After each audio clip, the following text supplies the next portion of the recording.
Tell us a little bit about the work that you're doing in the Community Safety Partnership Bureau.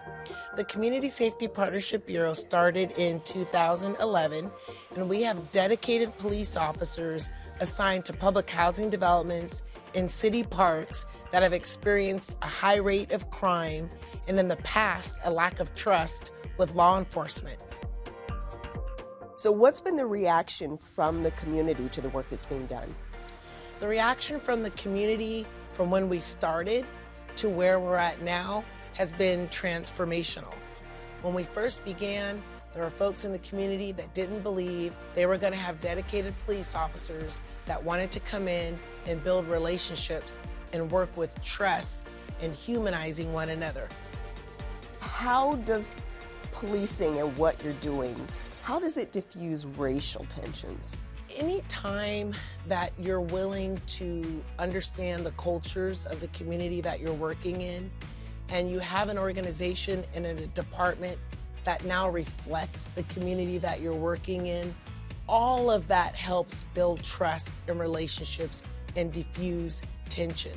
One of the reasons why this program was so important and placed in some of our most vulnerable communities was because of a lack of trust and the tension between law enforcement and the community.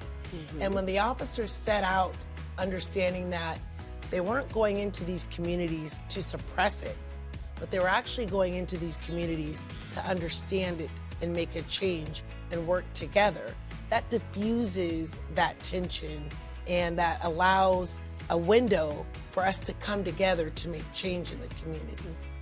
On a personal level, how do you connect with the community? I connect with the community by being out in the community. I spend a lot of time working alongside my officers, going to community events, engaging with what's really going on in the community. That allows me to talk to people.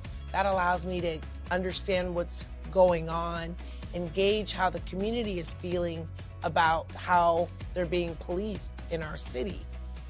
My hope in the future is that more community members step up and are willing to listen and work through a truth and reconciliation process to build those relationships with law enforcement, to make change in their community, and also for the officers to really see that they have made a difference in the community, and for the officers to feel empowered to continue to work in this fashion to make change in the community.